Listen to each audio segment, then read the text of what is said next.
তো প্রথমেই আমরা শুরু করি হচ্ছে এই যে রুটিনটা, এই যে সিলেবাসটা আছে, অর্থাৎ প্রিলি সিলেবাসটা কেমন হবে তা নিয়ে আপনারা একটু স্ক্রিনের দিকে তাকান, খেয়াল করেন, দেখেন, ভালো করে দেখেন।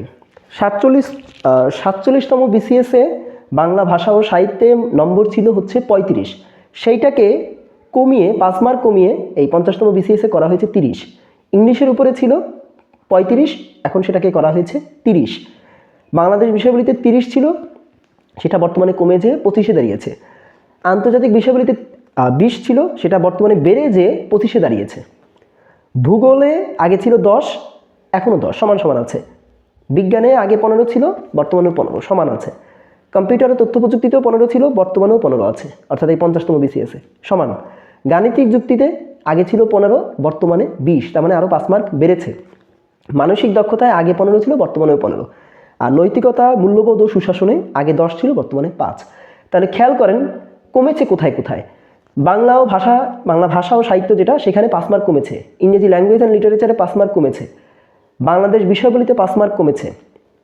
আর কমেছে হচ্ছে এই 3টা দেখতে পাচ্ছি না, আর কোনো কিছুতে কমেনি। এবার বেড়েছে কোথায় দেখেন, আন্তর্জাতিক বিষয়াবলিতে 5 মার্ক বেড়েছে, গাণিতিক যুক্তিতে 5 মার্ক বেড়েছে, আর হচ্ছে নৈতিকতা, মূল্যবোধ ও সুশাসন, এইখানে 5 মার্ক বেড়েছে। ওই যে 3টায় 5 মার্ক কমেছে, আর এই মানে আগেরগুলো বললাম, আর এই 3টে হচ্ছে 5 মার্ক বেড়েছে।